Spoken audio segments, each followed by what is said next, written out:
قبر رسول صلی اللہ علیہ وسلم پر حملہ۔ مدینے کی خاموش رات اور ایک پل میں دشمن قبر رسول صلی اللہ علیہ وسلم تک پہنچنے والا تھا۔ تاریخ کی سب سے خطرناک رات۔ بسم اللہ الرحمن الرحیم۔ السلام علیکم۔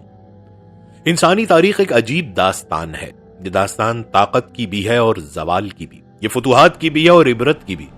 وقت نے بڑے بڑے تاجداروں کو زمین پر سجدہ ریز ہوتے ہوئے دیکھا ہے۔ وہ بادشاہ جو خود کو ابدی سمجھتے تھے آج مٹی کے ڈھیروں میں گم ہیں۔ ان کے نام کتابوں میں رہ گئے مگر ان کی عظمتیں ریت کی دیوار ثابت ہوئیں۔ انسانی تاریخ طاقت اور زوال کی کہانی ہے۔ وہ بادشاہ جو خود کو لازوال سمجھتے تھے آج مٹی میں گم ہیں۔ مصر کے فرعونوں نے اپنی لاشوں کی حفاظت کے لیے عظیم اہرام بنوائے، خزانے دفن کیے، مگر آج ان کی ممی شدہ لاشیں عجائب گھروں میں تماشا بنی ہوئی ہیں۔ اسی طرح دنیا کو فتح کرنے والا سکندر اعظم اپنی آخری آرام گاہ تک محفوظ نہ رکھ سکا۔ اس کی قبر آج بھی یقینی طور پر معلوم نہیں۔ انسانی تاریخ میں بارہا ایسا ہوا کہ بادشاہوں کی قبریں لوٹی گئیں، خزانے نکال لیے گئے، ہڈیاں بکھیر دی گئیں، فاتحین آئے اور سابق حکمرانوں کے مقبرے مسمار کر دیے۔ طاقت کا نشہ ختم ہوا تو بے بسی کی داستان شروع ہو گئی۔ دنیا کا ہر خزانہ کبھی نہ کبھی لوٹا گیا، ہر محل کبھی نہ کبھی ویران ہوا، ہر تاج کبھی نہ کبھی سر سے اترا۔ تاریخ کا قانون یہی ہے کہ زمین پر کوئی اقتدار دائمی نہیں، نہ دولت محفوظ رہتی ہے، نہ سلطنتیں، نہ مقبرے۔ تو پھر ایک سوال دل میں ابھرتا ہے، اگر وقت نے فرعونوں کو نہ بخشا، اگر دنیا کے عظیم فاتح کی قبر بھی محفوظ نہ رہ سکی، اگر خزانے، تخت اور تاج سب مٹ گئے، تو پھر ایک مقام ایسا کیوں ہے جو 1400 سال سے آج تک محفوظ ہے؟ کیوں اس مقام تک کوئی ہاتھ نہ پہنچ سکا؟ کیوں اس کے گرد تاریخ کی ہر سازش ناکام ہوئی؟ کیوں زمین و آسمان اس کی حفاظت میں ڈھال بن جاتے ہیں؟ یہ سوال صرف تاریخ کا نہیں، ایمان کا بھی ہے، اور اسی سوال کا جواب ہمیں آگے کی داستان میں ملتا ہے۔ ناظرین، دنیا کے نقشے پر بے شمار شہر آباد ہیں، مگر ایک شہر ایسا ہے جس کا نام لیتے ہی دل کی دھڑکن بدل جاتی ہے، آنکھیں نم ہو جاتی ہیں اور روح میں عجیب سی ٹھنڈک اترتی ہے۔ وہ شہر ہے مدینہ منورہ۔ یہ صرف اینٹوں اور گلیوں کا مجموعہ نہیں بلکہ ایمان کی روشنی سے منور ایک روحانی مرکز ہے۔ یہی وہ سرزمین ہے جسے ہجرت کے بعد رسول اکرم صلی اللہ علیہ وسلم نے اپنا مسکن بنایا، جہاں اسلامی معاشرے کی بنیاد رکھی گئی اور جہاں سے انسانیت کے لیے رحمت کا پیغام پوری دنیا میں پھیلا۔ مدینے کی اصل عظمت اس کے دل میں دھڑکتی ہے، اور وہ دل ہے مسجد نبوی۔ اسی مسجد کے احاطے میں واقع ہے روضہ رسول، وہ مقام جہاں کائنات کی سب سے مقدس ہستی آرام فرما ہے۔ یہاں حاضری محض زیارت نہیں بلکہ عشق کا اظہار ہے۔ لاکھوں کروڑوں مسلمان صدیوں سے یہاں حاضر ہو کر درود و سلام پیش کرتے آئے ہیں، اور ہر آنے والا یہی محسوس کرتا ہے کہ وہ کسی عام جگہ پر نہیں بلکہ رحمت عالم صلی اللہ علیہ وسلم کی بارگاہ میں کھڑا ہے۔ 1400 برس گزر چکے، سلطنتیں بدل گئیں، حملے ہوئے، جنگیں ہوئیں، مگر اس مقام کی حرمت اور حفاظت قائم رہی۔ تاریخ میں کئی بار دشمنوں نے میلی نگاہ اٹھائی، مگر ہر بار کوئی نہ کوئی سبب بن گیا، کوئی نہ کوئی دیوار کھڑی ہو گئی، کوئی نہ کوئی محافظ سامنے آ گیا۔ گویا ایک غیر مرئی حصار ہے جو اس مقام کو اپنے دامن میں لیے ہوئے ہے۔ یہ صرف پتھروں کی دیواروں کی حفاظت نہیں، یہ وعدہ الہی کی حفاظت ہے، ایمان کی حفاظت ہے۔ مدینہ صرف ایک شہر نہیں، یہ محبت رسول کا مرکز ہے۔ یہاں آ کر انسان دنیا کی دوڑ بھول جاتا ہے، یہاں دل نرم ہو جاتے ہیں، زبان پر درود آ جاتا ہے اور آنکھوں میں اشک۔ یہی وہ مقام ہے جس کی حفاظت زمین و آسمان کرتے ہیں۔ یہاں کی فضا میں سکون ہے، یہاں کی مٹی میں عقیدت ہے، اور یہاں کی خاموشی میں بھی سلام کی آواز سنائی دیتی ہے۔ سن 1164 عیسوی کا زمانہ اسلامی تاریخ کا نہایت نازک دور تھا۔ مشرق وسطیٰ کی فضا میں جنگ کی بو پھیلی ہوئی تھی۔ کروسیڈز اپنے عروج پر تھیں۔ یورپ سے آنے والے صلیبی لشکر بیت المقدس اور اطراف کے علاقوں پر قبضہ جما چکے تھے۔ مسلمانوں کی سیاسی طاقت کئی حصوں میں تقسیم تھی، اور دشمن ہر کمزوری سے فائدہ اٹھانے کے درپے تھا۔ یہ صرف تلواروں کی جنگ نہ تھی بلکہ نظریاتی اور نفسیاتی مارکا بھی تھا۔ دشمن جانتا تھا کہ اگر مسلمانوں کے دل کو زخمی کر دیا جائے تو ان کی قوت ٹوٹ سکتی ہے۔ اسی ہنگامہ خیز دور میں مدینہ منورہ اپنی مخصوص سکون بھری فضا میں موجود تھا۔ یہاں نہ کوئی لشکر کشی تھی، نہ جنگی شور، نہ سیاسی ہنگامہ۔ زائرین آتے، مسجد نبوی میں نماز ادا کرتے، درود و سلام پیش کرتے اور خاموشی سے واپس چلے جاتے۔ شہر کی گلیاں پرسکون تھیں اور مسجد نبوی کے صحن میں عبادت گزاروں کی سرگوشیاں گونجتی تھیں۔ بظاہر ہر چیز معمول کے مطابق تھی، جیسے یہ شہر دنیا کے طوفانوں سے الگ کسی خاص حفاظت میں ہو، مگر اسی سکون کے پردے کے نیچے ایک ہولناک منصوبہ پروان چڑھ رہا تھا۔ مسجد نبوی کے قریب ایک مکان میں 2 افراد خاموشی سے رہائش پذیر تھے۔ وہ بظاہر عبادت گزار، زاہد اور متقی دکھائی دیتے تھے۔ دن کو لوگوں کے سامنے نماز، تلاوت اور ذکر میں مصروف رہتے، مگر رات کی تاریکی میں زمین کے نیچے خفیہ سرنگ کھودتے۔ یہ سرنگ کسی خزانے تک پہنچنے کے لیے نہیں تھی، نہ کسی دنیاوی دولت کی تلاش میں تھی۔ اس کا رخ اس مقام کی طرف تھا جو کروڑوں دلوں کا مرکز تھا۔ یہ محض ایک سازش نہیں بلکہ ایک ایسی جسارت تھی جس کا تصور بھی دل دہلا دیتا ہے۔ دشمن نے فیصلہ کر لیا تھا کہ اگر میدان جنگ میں مسلمانوں کو مکمل طور پر شکست نہیں دی جا سکتی تو ان کے ایمان کے مرکز پر حملہ کیا جائے۔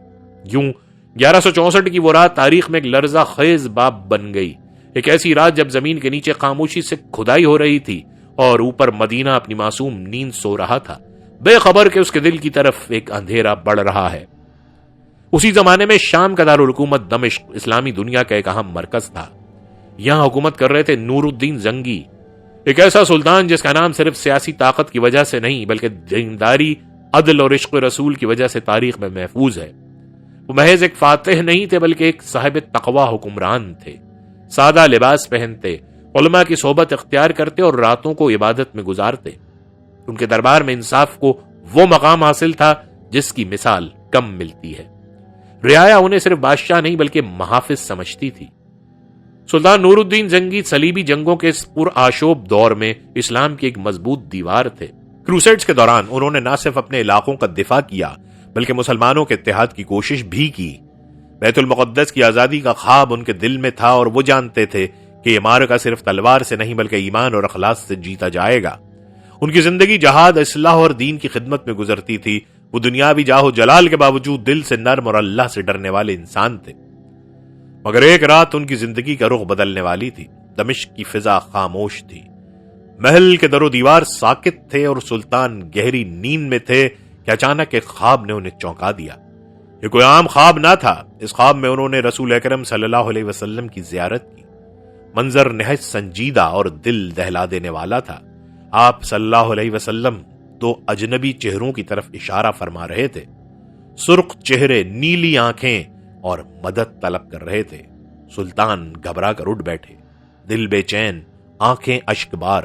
وہ سمجھ گئے کہ یہ کوئی معمولی اشارہ نہیں بلکہ ایک ذمہ داری ہے جو ان کے کندھوں پر ڈال دی گئی ہے، اور یوں ایک خواب نے تاریخ کا دھارا موڑنے کی ابتدا کر دی۔ رات گہری ہو چکی تھی، دمشق کی فضا پر سکوت طاری تھا، محل کا در و دیوار خاموش تھے اور ہر طرف نیند کی چادر تنی ہوئی تھی۔ ایسے میں نور الدین زنگی اپنی خوابگاہ میں آرام فرما رہے تھے کہ اچانک ایک نورانی منظر نے ان کی روح کو جھنجھوڑ دیا۔ یہ کوئی عام خواب نہ تھا، نہ کوئی منتشر خیال۔ انہوں نے دیکھا کہ کائنات کی سب سے مقدس ہستی سرور دو عالم صلی اللہ علیہ وسلم ان کے سامنے جلوہ افروز ہیں۔ فضا نور سے بھر گئی، دل پر ہیبت اور محبت کی ملی جلی کیفیت طاری ہو گئی، لیکن اس نورانی منظر میں ایک درد بھی شامل تھا۔ حضور اکرم صلی اللہ علیہ وسلم کے چہرے بنور پر سنجیدگی تھی۔ آپ صلی اللہ علیہ وسلم نے اپنے مبارک ہاتھ سے 2 افراد کی طرف اشارہ فرمایا۔ ان کے چہرے سرخ تھے، آنکھیں نیلی اور شکل و صورت میں اجنبیت نمایاں تھی۔ وہ کسی اور سرزمین کے لگتے تھے مگر خطرہ ان سے جڑا ہوا تھا۔ پھر وہ الفاظ ادا ہوئے جنہوں نے سلطان کے دل کو چیر کر رکھ دیا، محمود مجھے ان کتوں سے بچاؤ۔ یہ الفاظ فریاد بھی تھے اور حکم بھی، یہ محبت کی پکار بھی تھی اور ذمہ داری کی صدا بھی۔ سلطان کے جسم میں لرزہ طاری ہو گیا، وہ گھبرا کر بیدار ہوئے، سانس تیز چل رہی تھی، دل دھڑک رہا تھا، آنکھوں سے آنسو بہنے لگے۔ وہ کچھ لمحوں تک سمجھ نہ سکے کہ یہ خواب تھا یا حقیقت۔ فوراً بستر سے اٹھے، وضو کیا، نفل ادا کیے اور سجدے میں گر کر دعا کرنے لگے۔ ان کا دل بے چین تھا، جیسے کسی آنے والے طوفان کی آہٹ سن رہا ہو۔ کچھ دیر بعد جب دوبارہ آنکھ لگی تو وہی منظر پھر سامنے آ گیا، وہی نورانی چہرہ، وہی 2 سرخ و نیلی آنکھوں والے افراد اور وہی التجا۔ سلطان کی کیفیت اور زیادہ شدید ہو گئی۔ تیسری بار جب خواب آیا تو اب اس میں کوئی شک باقی نہ رہا، یہ محض خواب نہیں بلکہ ایک پیغام تھا، ایک امانت تھی جو ان کے سپرد کی جا رہی تھی۔ سلطان نور الدین زنگی اٹھ بیٹھے، ان کا جسم کانپ رہا تھا، آنکھیں اشک بار تھیں اور دل میں ایک ہی صدا گونج رہی تھی۔ انہیں یقین ہو چکا تھا کہ مدینہ میں کوئی خطرہ منڈلا رہا ہے۔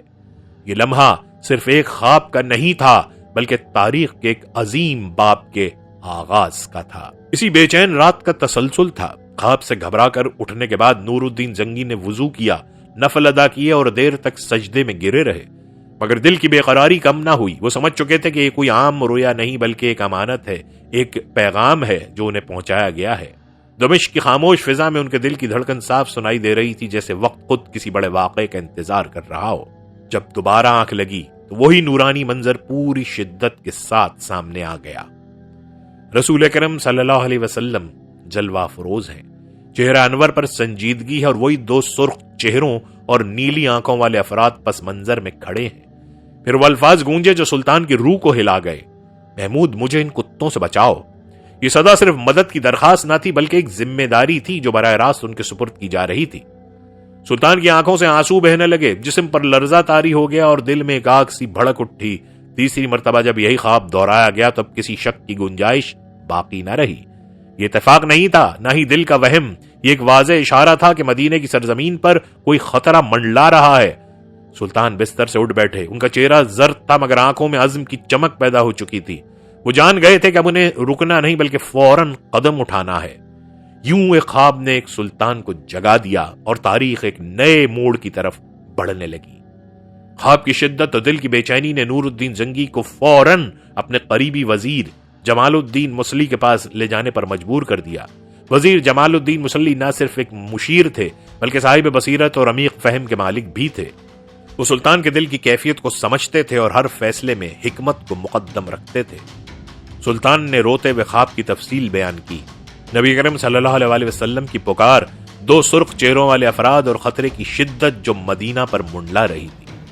وزیر نے غور سے سنا اور فوراً کہا کہ یہ کوئی معمولی خواب نہیں ہے بلکہ ایک واضح پیغام اور خطرے کی نشاندہی ہے۔ وزیر جمال الدین نے سلطان کو سمجھایا کہ مدینہ میں واقعی ایک بڑی سازش سر اٹھا رہی ہے اور اس پر فوری قدم اٹھانا انتہائی ضروری ہے۔ یہ کوئی معمولی سفر یا سرکاری دورہ نہیں بلکہ ایک خفیہ اور حساس مشن ہے جس میں وقت کی اہمیت سب سے زیادہ ہے۔ سلطان نے وزیر کی بات پر فوراً یقین کر لیا اور اپنی ذمہ داری کو سمجھتے ہوئے تیاریاں شروع کر دیں۔ خفیہ مشن کی تیاری کے لیے سلطان نے 20 گھوڑوں اور ایک بڑی مقدار میں دولت کا انتظام کیا تاکہ سفر کے دوران کسی بھی ضرورت یا ہنگامی صورتحال کا مقابلہ کیا جا سکے۔ ساتھ ہی انہیں یہ بھی خیال تھا کہ سفر کو رازدارانہ رکھا جائے تاکہ دشمن کو کوئی اطلاع نہ پہنچے۔ یہ چیز انتہائی تیز رفتاری سے کی گئی کیونکہ دل میں بس ایک ہی تصویر تھی، مدینہ کی حفاظت اور نبی اکرم صلی اللہ علیہ وسلم کی بارگاہ تک پہنچنے والا خطرہ ختم کرنا۔ تاریخ میں آتا ہے کہ یہ سفر جو معمول کے حالات میں مہینوں میں طے ہوتا، سلطان نور الدین زنگی نے صرف 16 دنوں میں مکمل کیا۔ راستے میں نہ رکنا، نہ آرام کرنا اور نہ نیند لینا، یہ صرف ایک مقصد کے لیے۔ وہ دو خطرناک چہرے اور مدینہ کی حفاظت، یہ لمحہ نہ صرف سلطان کی بہادری کی علامت تھا بلکہ عشق رسول صلی اللہ علیہ وسلم اور دین کی خدمت میں ان کے عزم کا عملی مظاہرہ بھی تھا۔ دمشق سے مدینہ تک کا سفر عام حالات میں مہینوں میں طے ہوتا تھا مگر نور الدین زنگی نے اسے محض 16 دنوں میں مکمل کیا۔ ہر قدم میں عزم اور مقصدیت کا عکس تھا۔ راستے لمبے اور دشوار گزار تھے مگر سلطان نے نہ آرام کیا، نہ رک کر قیام کیا، نہ نیند کے لیے وقت نکالا۔ ہر گھوڑا، ہر لمحہ، ہر قدم ایک اہم ذمہ داری کے تحت چل رہا تھا۔ وہ جسمانی طاقت کی کہانی نہیں تھی بلکہ دل کی بے قراری اور ایمان کی قوت کی کہانی تھی جو انہیں آگے بڑھا رہی تھی۔ راستے میں ہر منظر، ہر شہر، ہر قافلہ سلطان کے دل پر اثر ڈال رہا تھا لیکن ان کے ذہن میں صرف ایک چیز تھی، وہ دو خطرناک چہرے جو نبی اکرم صلی اللہ علیہ وسلم کے خواب میں آئے تھے۔ داخلی بے چینی اور فکر کی شدت ان کے ساتھ ہر گھڑی بڑھتی جا رہی تھی۔ نہ زمین کی تھکن نہ ہوا کی سختی انہیں روک سکی۔ ان دنوں کی ہر گھڑی میں ان کا مقصد واضح تھا، مدینہ پہنچ کر نبی صلی اللہ علیہ وسلم کی حفاظت کرنا اور خواب میں دکھائے گئے خطرے کو ناکام بنانا۔ ہر قدم ایک عبادت کی مانند تھا، ہر گھوڑے کی رفتار ایک دعا اور ہر رات کی تاریکی میں محو سفر روحانی شدت کے ساتھ۔ یہ سفر نہ صرف تاریخی اعتبار سے حیران کن تھا بلکہ سلطان کے عشق رسول صلی اللہ علیہ وسلم اور دین کی خدمت کے عزم کا عملی مظاہرہ بھی تھا۔ دمشق سے 16 دن کے کٹھن سفر کے بعد نور الدین زنگی مدینہ منورہ پہنچے۔ شہر کی فضائیں پرسکون تھیں لیکن سلطان کے دل میں طوفان اٹھ رہا تھا۔ وہ سیدھا مسجد نبوی کی طرف روانہ ہوئے اور روضہ رسول صلی اللہ علیہ وسلم کی مقدس بارگاہ میں قدم رکھا۔ آنکھیں اشکبار تھیں اور دل میں شکر و خوف کی ملی جلی کیفیت طاری تھی۔ ہر لمحہ ان کے لیے ایک روحانی تجربہ تھا جس میں زمین و آسمان کی حفاظت محسوس ہو رہی تھی۔ سلطان کی اچانک آمد نے عوام کو حیران کر دیا۔ لوگ سوچ رہے تھے کہ شام کا بادشاہ یہاں کیسے پہنچ گیا۔ سلطان نے راز کو چھپاتے ہوئے ایک منصوبہ بنایا۔ وہ مدینہ کے ہر شہری کو تحائف اور خیرات دینا چاہتے تھے۔ یہ بہانے کے طور پر استعمال کیا گیا تاکہ ہر شخص کے چہرے کا بغور جائزہ لیا جا سکے اور کسی مشکوک کی نشاندہی ممکن ہو۔ مسجد نبوی میں ہزاروں شہری قطاروں میں کھڑے تھے۔ ہر بزرگ، جوان اور بچہ سلطان کے سامنے سے گزرتا۔ سلطان ہر چہرے کو غور سے دیکھتے، ہر آنکھ میں نظر ڈال کر تلاش کرتے کہ وہ دو سرخ چہروں والے خطرناک افراد کہاں ہیں۔ گھنٹوں گزر گئے، لوگ آئے اور تحائف لیے گئے، لیکن وہ دو چہرے کہیں دکھائی نہ دیے۔ مایوسی سلطان کے دل پر چھا گئی۔ تب وزیر نے یاد دلایا کہ کچھ لوگ ہیں جو خود صدقہ دیتے ہیں، کسی سے کچھ نہیں لیتے، شاید وہی وہ ہیں جو خواب میں دکھائے گئے تھے۔ سلطان اور ان کے محافظ مسجد نبوی کے قریب ایک چھوٹے سے مکان میں داخل ہوئے جہاں وہ دو افراد مقیم تھے۔ ظاہری طور پر یہ لوگ عبادت گزار، نیک اور پرہیزگار لگتے تھے۔ لمبی داڑھی، ہاتھ میں تسبیح اور چہرے پر نور۔ سلطان نے ان کا بغور مشاہدہ کیا اور سوال کیا کہ آپ کون ہیں اور یہاں کیوں ہیں؟ دونوں نے ابتدا میں سادگی اور معصومیت سے جواب دیا کہ وہ فقط عبادت اور حج کے لیے آئے ہیں۔ سلطان کے شک کی شدت بڑھ گئی۔ انہوں نے مکان کے فرش پر دستک دی اور فوراً کھدائی شروع کرنے کا حکم دیا۔ فوجیوں نے فرش ہٹایا تو نیچے ایک لکڑی کا تختہ ملا، اور جب اسے ہٹایا گیا تو ایک گہری اور تاریک سرنگ سامنے آئی۔ یہ سرنگ سیدھی روضہ رسول تک جا رہی تھی۔ چند قدم کی دوری پر ہی خطرے کا حقیقی منظر ظاہر ہو رہا تھا۔ یہ وہ لمحہ تھا جب تاریخ کی دھڑکن تیز ہو گئی اور ڈرامائی شدت اپنے عروج پر پہنچ گئی۔ دونوں افراد نے آخرکار اعتراف کیا کہ وہ مسلمان نہیں بلکہ عیسائی ہیں، اور انہیں اندلس کے حکمرانوں نے مدینہ میں ایک شیطانی منصوبہ انجام دینے کے لیے بھیجا تھا۔ ان کا مقصد رات کے وقت زمین کھود کر مٹی نکالنا اور روضہ نبوی صلی اللہ علیہ وسلم کی مقدس لاش کو یورپ لے جانا تھا تاکہ مسلمانوں کے دلوں میں ذہنی شکست پیدا ہو۔ یہ منصوبہ محض سیاسی سازش نہیں بلکہ ایمان کے تقدس پر حملہ تھا۔ مدینہ کے ہر مسلمان کی آنکھیں اشک بار ہو گئیں جب حقیقت آشکار ہوئی۔ سلطان نور الدین زنگی نے اللہ کا شکر ادا کیا کہ انہیں اس خدمت کے لیے منتخب کیا گیا۔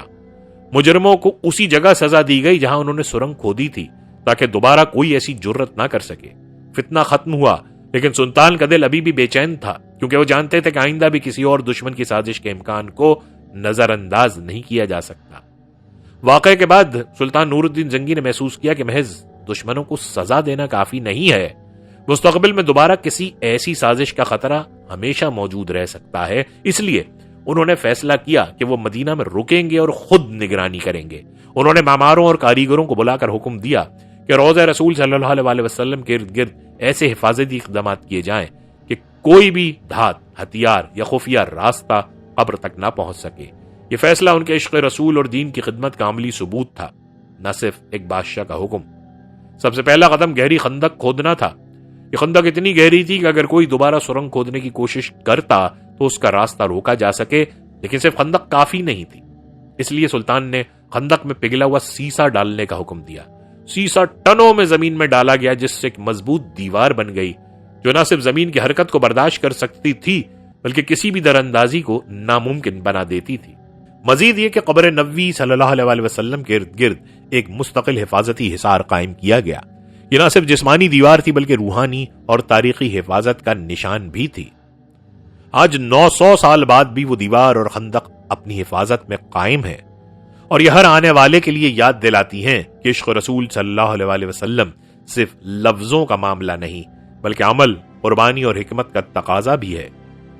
سلطان نور الدین زنگی نے یہ کام ایک ایسے مقصد کے تحت کیا جو تاریخ اور ایمان دونوں میں لازوال ہے۔ تاریخ گواہ ہے کہ سلطان نور الدین زنگی کے اقدامات کے باوجود دشمنوں نے بار بار مدینہ منورہ تک پہنچنے کی کوشش کی۔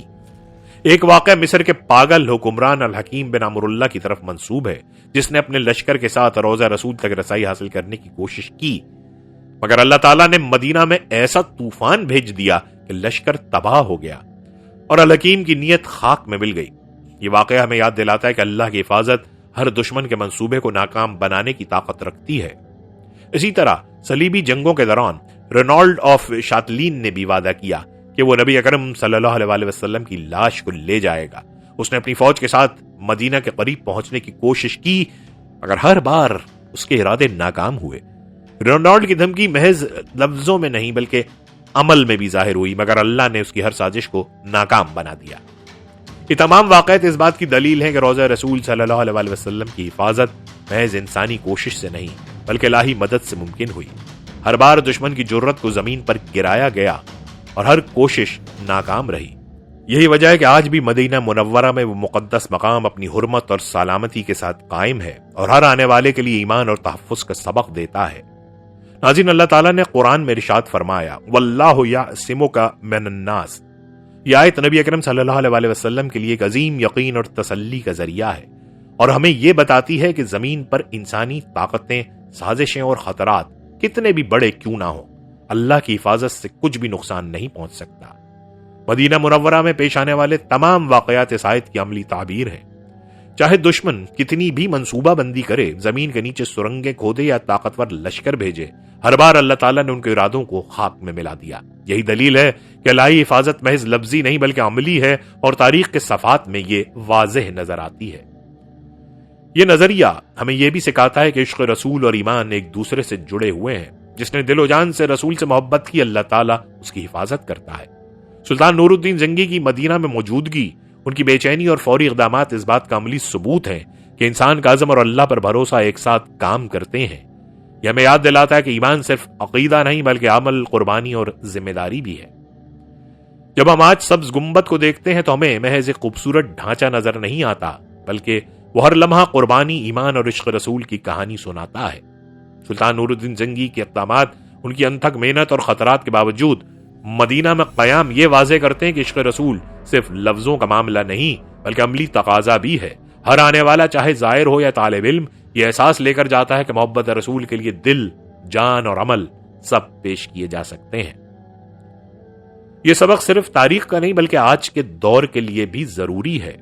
موجودہ زندگی میں ہمیں بھی عشق رسول صلی اللہ علیہ وسلم کی عملی پہلو کو سمجھنا ہوگا۔ تعلیم، عمل، عدل و انصاف اور خدمت خلق میں رسول صلی اللہ علیہ وسلم کی تعلیمات کو اپنے روزمرہ کے اعمال میں نافذ کرنا۔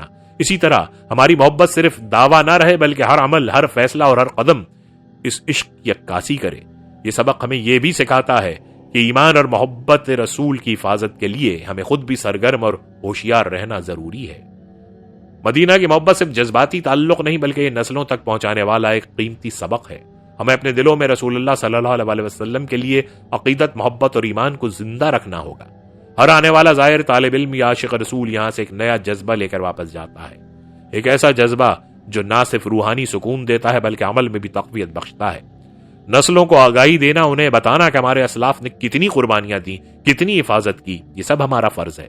ہم دعا کرتے ہیں کہ اللہ تعالی ہم سب کو عشق رسول کا حقیقی فہم عطا فرمائے، ہمارے دلوں میں مدینہ کی محبت کو قائم رکھے اور ہمیں یوم زیارت نصیب کرے، آمین۔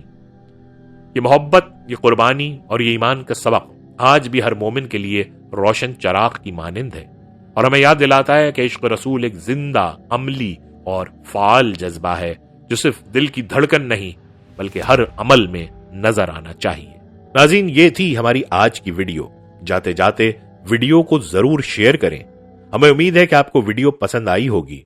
اگر پسند آئی ہو تو سب سے پہلے لائک کریں، کمنٹ سیکشن میں اپنی رائے دیں اور آخر میں گزارش ہے کہ ہمارے چینل کو سبسکرائب کریں اور بیل آئیکن دبائیں تاکہ آنے والی ویڈیوز کی اطلاع آپ کو ملتی رہے۔ اللہ آپ کو اپنے حفاظت میں رکھے، آمین۔